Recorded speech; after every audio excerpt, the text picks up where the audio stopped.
That is the ultimate. That's what we need.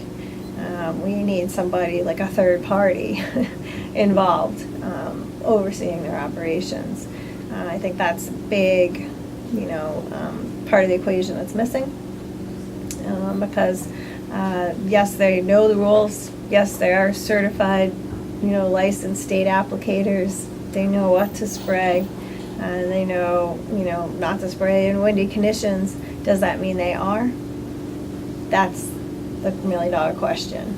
We have a lot of townspeople, abutters, people coming out saying, no, it was 15-mile-an-hour winds. It was gusting way more than that. My body is affected. I can't eat my food, because I have a garden right next to it. There's so much of this coming out. So the Harwich story was not the first account you've heard of? Absolutely not. No. It was the first where somebody said, yes, I will go forward, I will speak on TV, I will get in front of the selectmen. Like I, talked to Claire ahead of time and said, this is going to be a little work, it's going to take a little time, a little patience. Are you willing? And she said, absolutely. So she's been great to take her health and her personal body and put it on TV. I mean, that takes guts, and it will really help the community do the right thing with that. Can you talk a little bit about what right-of-way means and what authority, if you would, for lack of a better word, NSTAR has? And because even in Brewster, when they put up gates and everything, and people... Nobody knew that was happening. Nobody, right. That was a situation where it seemed like it happened overnight. It kind of was like... unfortunate because nobody discussed it with any sort of board. So there's historical societies, and NSTAR is mandated by the state to maintain vegetation along power lines, rights of ways. But you would think, especially when it comes to hardware, that they would reach out to the selectmen, to the townspeople, to the boards, and let them know what's going on. And they didn't. And literally these metal fences with padlocks came up over all 15 towns, I think 14 towns on Cape Cod, excluding Provincetown, within a few months. They say that was to keep, motor vehicles off and, protect what they're doing and this and that. And it was just an unfortunate situation because we weren't told, we weren't explained what was going to happen. So it was a shock for everybody, boards were contacting the state and the governor about what's happening. And so that went really quick. And another thing about rights of ways is the selectmen are, in a position where they can't really do too much because NSTAR is allowed to maintain vegetation along power lines, rights of ways on Cape Cod. It's over 150 miles times 200 square feet on average. And because it's a state, regulation, MDR, okays the YOP, selectmen really don't have a lot of say in this situation. So granted, they've gone ahead and written resolutions that they don't want this going on in their town. NSTAR has still gone forward saying, but the state allows us to do it.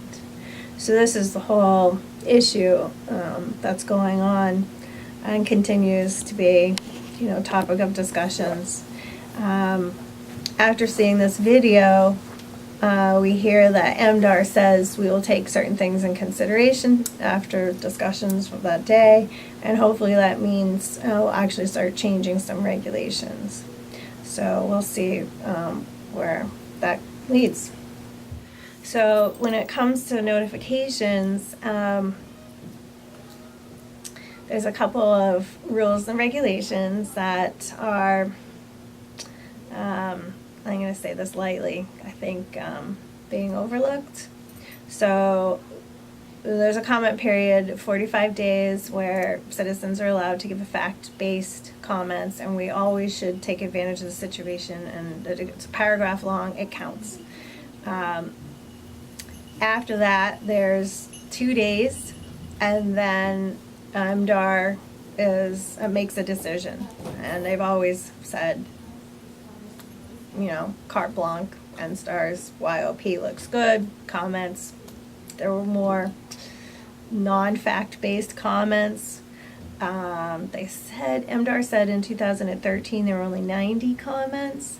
I know firsthand, my circle is at 158 or 9 or something. So POCCA has gone forward asking through the governor's office for those comments from MDR to see if they were lost in the mail or what the situation was.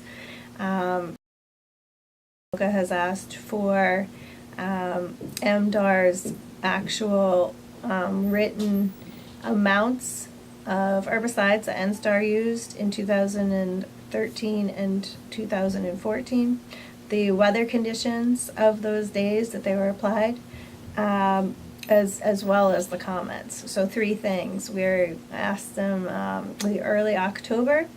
The governor's office said that they would send the email to MDR, and they did. MDR actually called me personally and said, we will get you that information.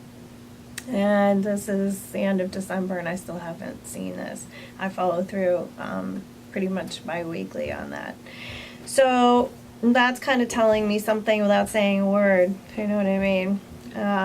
We really want to see what those actual results are to be able to, put things together and make an equation. We're believing, because they're not willing to give us this information, that perhaps there were windy conditions, or they did apply more than they were supposed to, or something, and so they're concerned that they're overstepping and not living up to their own regulations. So that's a huge concern for us right now, and we're just waiting for their written words on that in order to make, any sort of correct conclusions. Someone that watched this said, if it was an ideal weather conditions, everything was ideal for application. Yeah. Can you test the soil for the effective, other than seeing things are brown and dead? You won't see anything brown and dead for 6 months. What they've applied is Mazepar and Kyanite, and it is a slow chelator, so it gets into the plant's pores, and it takes time to actually then kill the plant. It is something that gets applied in the fall to woody plants, to the oaks and the pines, and so of course they're entering hibernation, so you can't really tell immediately anyway if it's the effects of the herbicides. But come in the spring, by June, what is supposed to be green is not going to be green. So that's the timing of the effectiveness. So it does take time to actually visually see what's going on. Testing, yeah, you can test. I'm not a scientist, but what I've heard is it's very expensive and it's very limiting. So yeah, as soon as it rains, where is it gone? It moves. They use a petroleum-based surfactant to have the actual application spray stick, but after that, where does it go? If the plant doesn't absorb it, and plants aren't absorbing when it's cold. So, there's this, kind of catch-22 situation going on where they try to do it, when it's not a freezing weather.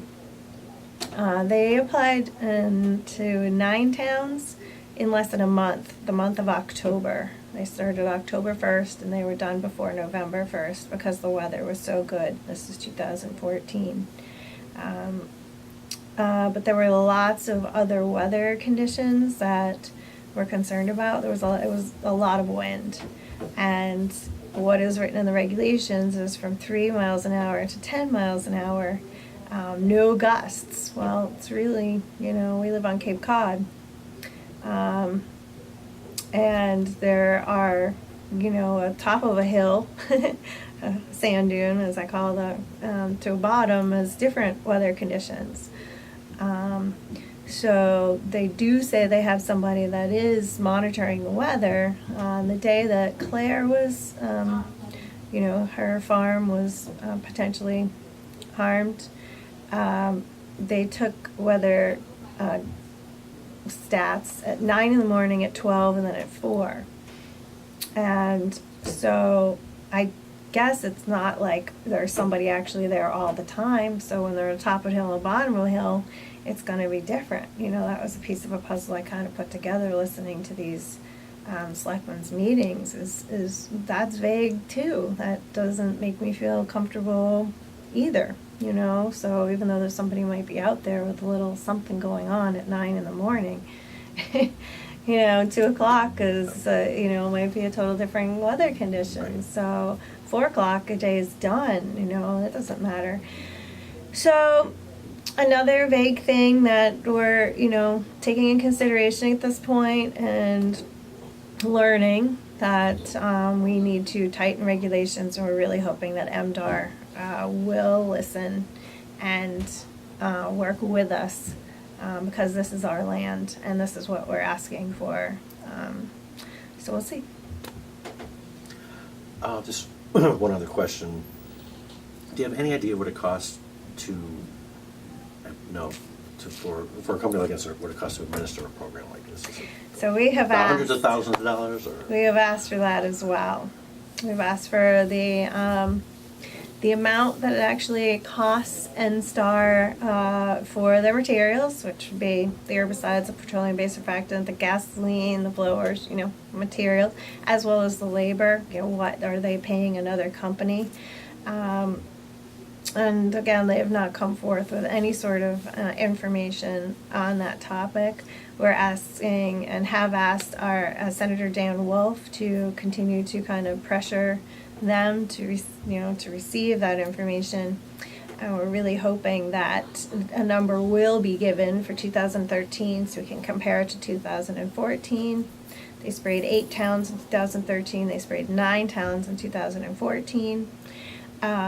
There's got to be numbers somewhere, and we're really hoping to be able to, see the patterns, if there is a pattern. And ultimately, Dan Wolf's ask is for the towns to be in charge of their actual power lines. Whatever means that is at this point, discussions has not, gone forward, but it'll be means without herbicidal applications. And his desire is to, whatever that number is, shift it to the towns. So that's kind of where we're at. That's the ultimate outcome. And we will continue to ask for that in hopes that that's going to be the conclusion that will make the community work with the utility and have a happy ending. Why does NSTAR think it necessary to have the land underneath their power lines, in my terminology, stripped of vegetation? Well, that they have to actually do. That is part of the protocol for vegetation, for herbicidal applications. So this is vegetation management, and in order to apply herbicides, they are not, it's against the law, another regulation. They're not allowed to spray any vegetation that's over 12 feet. So what they do is what we call clear cutting. They state it's not a clear cutting, but you look at it and it looks pretty down to nothing. Although they do leave certain oaks that are just grow up in the bushy form. not the straight tall trees. So the scrub oaks they leave because they supposedly top out at 12 feet in many years. So they've left the scrub oaks. So in leaving the scrub oaks, technically they say it's not a clear cutting. So they, cut down to just a couple inches off of, the flora, and vegetation does grow back.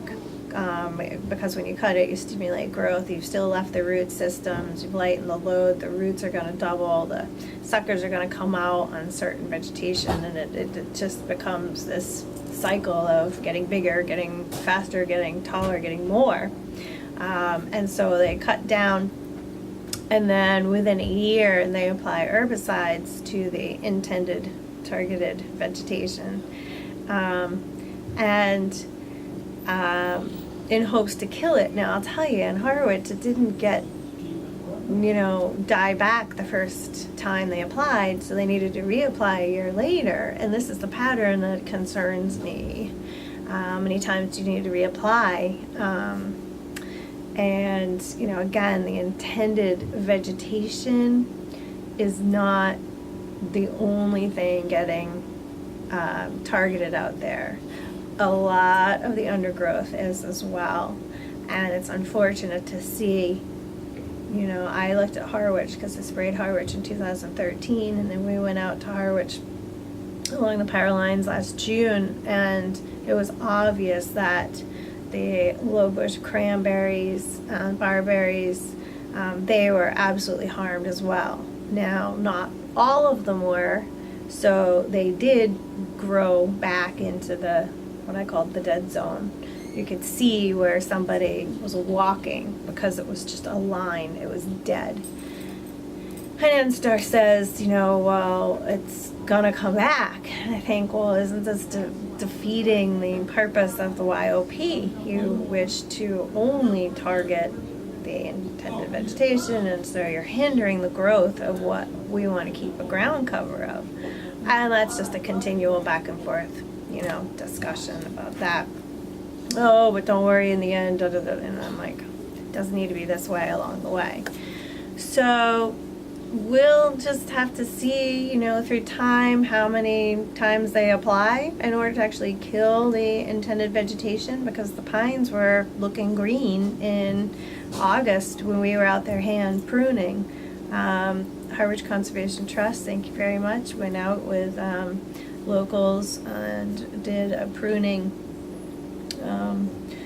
I think it was every Tuesday morning for 6 mornings, 6 Tuesdays for 2 hours, to prove how many people it takes, how long, how far. And it was just a couple of young people, a couple of old people, and it didn't take very much, and we got really far. And NSTAR came out and looked and said that they would not actually spray what we hand pruned. So for an answer for all butters, if you get out and hand prune your own little section, it will make a difference. It will lessen the amount of herbicides above our aquifer. And we all can do this. We can even hire local landscapers if you physically can't go out or don't wish to go out to do it. But it would be very helpful. So that's something else that we can be doing in the meantime. So we'll see. Animal life, insect life. Yeah, so, I'm a landscape architect, so I really take in consideration what goes on with the living on our land here. And it just fascinates me. I call it the pathway of life. What does a plant go through in a year? It dies back in the winter, and then it comes up, and then its neighbor comes up, and I think they say hello to each other, and how was your winter? And what about, the turtles? They do too. They rely on the plants that come up to give them shelter and food. And the fox that run the same route day after day, and the coyotes, and what we can't see, the worms, the microorganisms. I mean, there's so many circles of life going on. To hinder that, it's just wrong. It's unnecessary in a situation where there are other successful means That's what we need to focus on, because we're doing a lot more harm than just killing back an oak and a pine along the way. And my belief is that there's a real simple answer. Granted, we've always, NSTAR used to mow once every 7 years in the past. So the vegetation, we got, decent height, not anywhere to harm our electric sources. I've never heard of it on Cape Cod. There was somewhere off Cape once upon a time, and thus, they said, okay, everywhere has got to be cut down, nothing and sprayed because of one incident. I've heard more incidences of, along streets, there's trees. They can't spray there, but the tree could, hit some sort of wire. Power lines, zero. So this is complete overkill. I see it as, you've got a mosquito and they're taking a bomb to kill the mosquito. It's just unnecessary. And for the amount of herbicides and the types of herbicides, the types really freaks me out. We have, Garland 4, which you can't even get locally on Cape Cod. Like homeowners can't go to a garden center, get Garland 4, and put it on their land. And one of the things NSTAR says is homeowners are using a lot of, chemicals on their property too. That is absolutely true, and on a whole, homeowners are using more. I agree with that. But yet NSTAR is the one company that is using the most. So that's why we're really asking them, in a situation where they can use other things, to use other means. Mowing will harm turtles, absolutely, as well. But we've got to see the pros and the cons of both and take the one with the less harm. My vote is for mowing. It's simple, it's easy, you don't have to do it every year. And we can do it in times of the year where there aren't, walks of life as often as much. And there is not a perfect answer in this situation. We've just got to reach for something that works, where the townspeople are happy with this, where the selectmen are happy with this. It is our land, and we need to think about the next generations. If this affects our drinking water, because we don't know, there's never been any tests on sandy soil, there's never been tests with these products mixed together.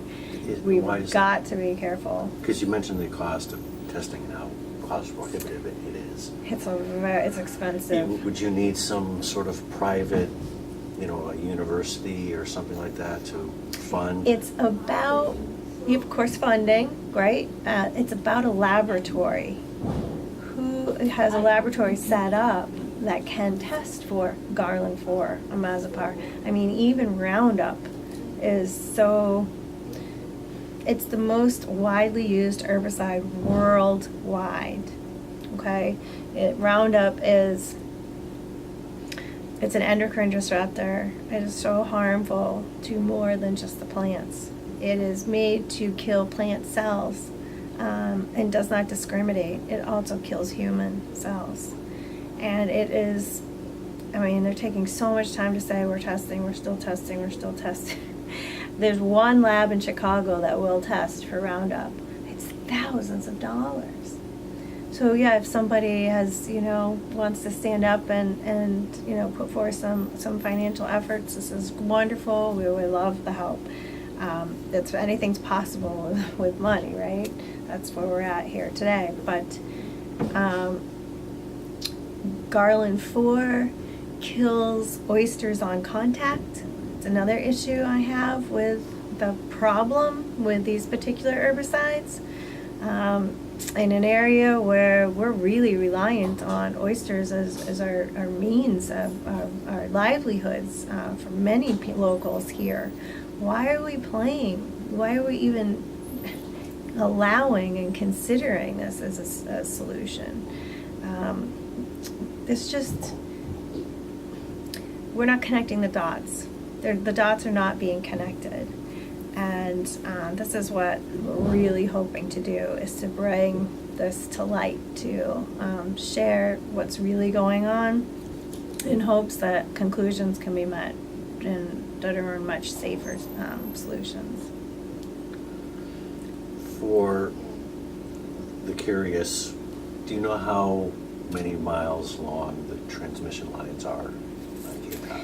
Yeah, that's a guesstimate too. You know, you can sit and read maps, and what I come close to is 150 miles times 200 square feet. That's my little chime. But, you know, topography of land is this and this, and their power lines, there is one that's down the backbone of Cape Cod. That's kind of the one I took in consideration. But there's, you know, a couple others too along the way. You know, and talking to them in discussion, there's more than that. So it's an average to create a formula, and it's 200 feet wide at this point. It wasn't years ago, but they have widened their clear cutting and taken down a lot of trees that are now opening up views for neighbors, and there was a big uproar about that because people can actually see that. People can see the trees and now they're neighbors, and that was just devastating. I mean, these trees, it was unnecessary. These trees are old. I mean, it'll take 50 years to get them back, you know, and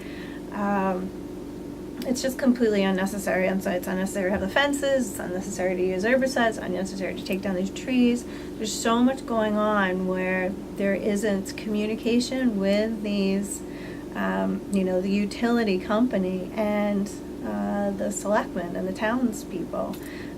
They're just coming and doing this, and that, you know, lack of, you know, oversight of what's happening is it's just a shame. It's just a shame. It's too bad. It doesn't need to be like this, you know. We can still have certain trees in certain areas, certain ages, certain heights. I mean, trees give us oxygen. If it's unnecessary to take them down, why are we, you know? I just don't see the need for all of this. It's like I say, it's overkill. What NSTAR and MDAR have going on for us on Cape Cod is unnecessary. What's coming up on 2015 is continuation of discussions on the topic with the EEA. POCCA has been invited by Senator Dan Wolf's office to help hopefully rewrite regulations. We're hoping to really fine-tune what has been written. There's 13 regulations that POCCA believes MDAR is not abiding by. I want to discuss each and every one in finite detail and explain, you know, what isn't working and why, in hopes to tighten them.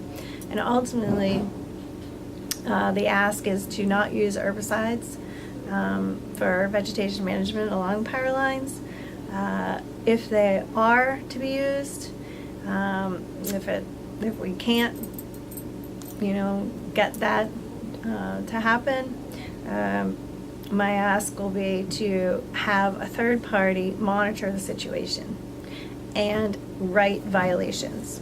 There have been so many violations the past 2 years, last fall and this fall.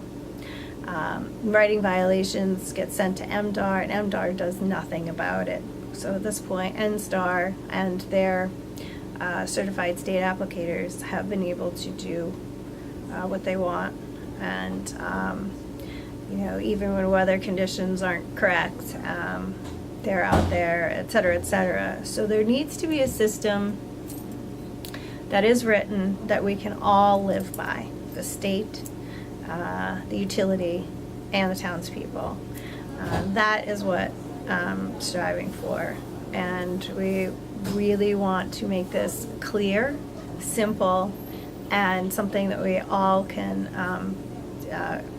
put in our daily lives, that this is the way it's going to be for the future. So next generations don't have to go through this. So next generations won't be harmed by maintaining vegetation along power lines. That's my personal goal, is to keep health be the number one factor And of course, when something is a regulation, it is in writing, we must live by that and have that be the standard.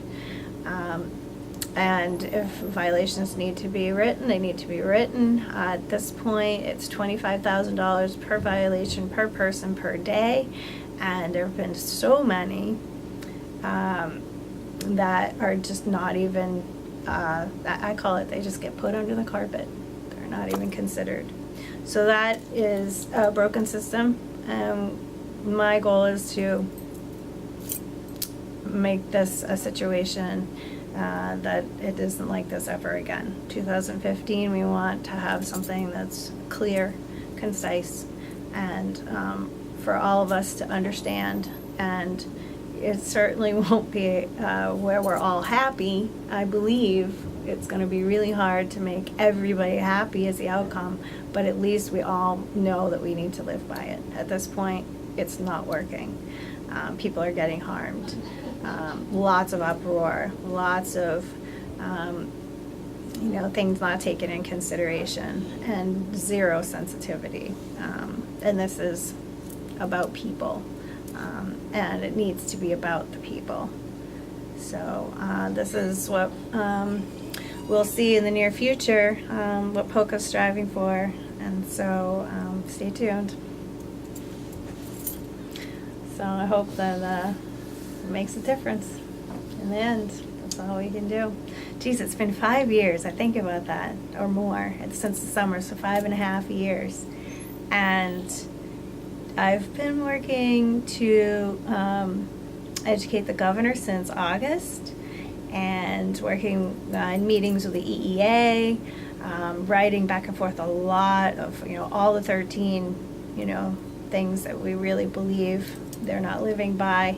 And to see that we actually penetrated the system is what I call it, got to a point where they're writing back, they're saying, please give us more information. Now we put it in doc form, and we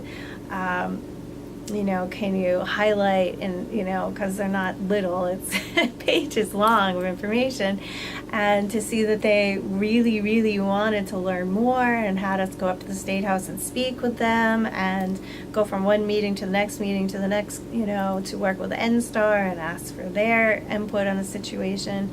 So myself and Jim Kelley, who is an advisor on the advisory board for POCCA, we went to NSTAR about a month ago, maybe a month and a half ago, and our ask in that meeting was, one last time, will you shift off of herbicides onto any other form that's non-toxic, and then you perhaps will become the heroes. You would get, the townspeople back on your side again, and have good, relations, et cetera, et cetera.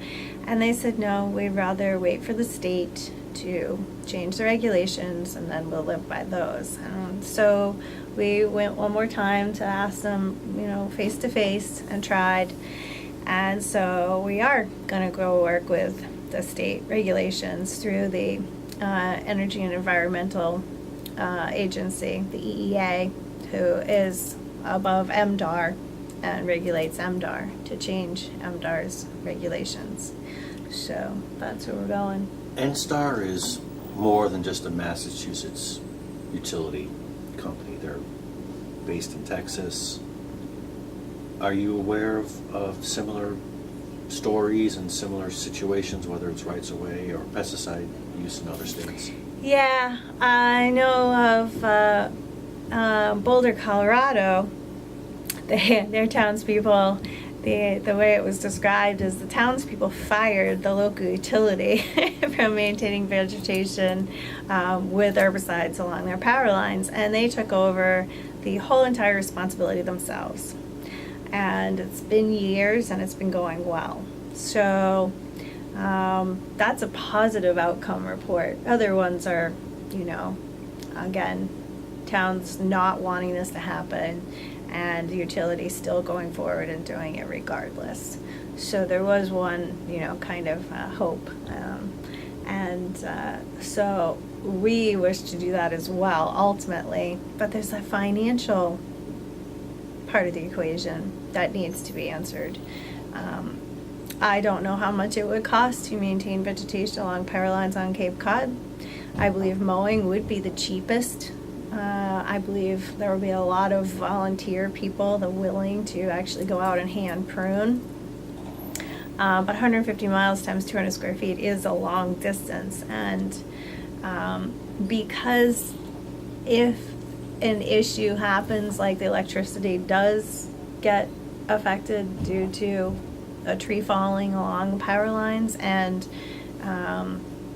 we townspeople were in charge of the area, but NSTAR's responsible for the area, that's kind of a problem, you know? So that's where we're at. That's why NSTAR is in charge of the area, needs to be shifted legally. And so we'll see what it entails in order for this to happen. You mentioned you've been doing this for 5 years. Can you talk about how and when either POCCA was created, or if you could talk about Sure. the creation of it? Sure. So, okay, POCCA was created in July of 2013 because a lot of concerned citizens stepped up to say, you know, we really want to protect our drinking water. And at that point, of course, it was mostly about NSTAR going forward with their YO-PRE to spray herbicides. But there's other things, too, to consider, like fertilizer use on Cape Cod, wastewater management systems. There's nitrogen and phosphorus that's, you know, just overabundant and unnecessary. So POCCA's on all sorts of boards, you know, every wastewater board possible. We've done a great initiative with the fertilizer. MDAR has offered the towns, all 15 Cape Cod towns, to write either a regulation or a bylaw or an ordinance to lessen the amount of fertilizer in their town. Now, it kind of all goes together, because with the wastewater issue, we want to lessen the amount of nitrogen and phosphorus. By 25%, the towns will get credit when the wastewater plan goes forward by the Cape Cod Commission. It's called the 208 wastewater plan. And so we see that these pieces of the puzzle are all coming together, and it's all about protecting water. So we created POCCA, Protect Our Cape Cod Aquifer, in July of 2013, and people stepped up to become members, to be part of the advisory board, to have meetings, to think of initiatives about fertilizer, educating all the towns that this opportunity is happening, and it's time sensitive. And we got 8 towns involved. And actually this week we go to the hearing to see if it gets to go forward from the county level to the state level. We're also working very closely on stakeholders in 4 towns for wastewater. The Cape Cod Commission is putting forth a plan, the 208, but we're going forward after that, now working closely with Orleans and Eastham and Brewster, the Tri-Town, to really describe each cove and inlet and what it's going to entail, you know, to lessen those amounts. Another initiative that POCCA wants to do in 2015 is the yard signs. So for those people that don't use any form of man-made chemicals or fertilizers on their land, you're just going to be donated a little like sign for your yard that can just say that. So we're creating that at the moment, and that'll be a whole initiative about teaching homeowners how they can lessen their amounts of you know, impact above our aquifer. That's going to be a real big educational piece in this whole puzzle. There's a lot to do with that, from inside our homes, inside our bodies, outside on our land. It's going to be exciting to prove that we can. You know, I see it as we have a responsibility above an aquifer. We're so lucky to have our drinking water right below us. We really are. We're very fortunate. It's right here, and it's not traveling through 6 towns from a quarry somewhere like Boston, you know. It's fresh, it's below us. We can tap into it any time. But that also means responsibility, and we want to lessen the amount of impact. You know, more people come in the summer, the population of the human race gets bigger. We've got to think about, there might be a tipping point someday, and then what happens? Where do we go? How do we drink? How do we survive? You know, this is our greatest natural resource on Cape Cod, is our drinking water. And it's time that we actually think about, you know, every single day, the products that we purchase, that matters, you know, because it's going to go down our sinks or on our land one way, form, or another. There are not any sort of, you know, filtration systems that can, you know, take these heavy metals and these chemicals and shift them. You know, it's not about that. It's about just not even purchasing that. So education will be happening through POCCA to see if we can really make a difference in time. And you know, other things that we look forward to doing is educating about the wastewater. I say if we poop and drink water on Cape Cod now, we all have to get involved because we live here. This is our land. And it's not just for us, it's for our children and our children's children. So POCCA was created for, you know, and through a lot of love, thinking about future. And there's things that we can do today in order to actually help that. And we really wish to continue to move forward to, you know, education, I think, is the key to all success. So we need to educate ourselves what to do with wastewater, but we need to educate others on how they too can, you know, just shift their lifestyle a little bit in a way that can even be cheaper, you know. So I'll bring in the cost factor of things. You know, there isn't a reason why instead of using Roundup we can use vinegar. It's much cheaper too, you know. So we're really trying to make those equations, you know, obvious and simple and easy for the betterment of our future here on Cape Cod. You know, it's about a quality of life. We want to better our quality of life here. So hopefully everybody will wish to get involved. You know, I see it as habits. We have habits. Some are good, some aren't so good. Regardless, we all go to certain supermarkets or the same stores to, you know, purchase things. You know, so it's a matter of changing. It's like a new skill you're incorporating. And I think if it's, you know, for overall goodness, then we all should just learn to shift our habits. And I think it's that simple, really. This isn't complicated, but it is change. And I think we get stuck on that sometimes. Change doesn't have to be bad. Change is a good thing. One thing we know for sure is change happens. And it's always going to, you know. So POCCA's future is, you know, it's going forward, full force. I see more hope than I have ever with all these topics, you know, with MDAR reaching out saying, yes, we will take things in consideration and start changing regulations. And to be able to be a part of the wording of those regulations is an honor.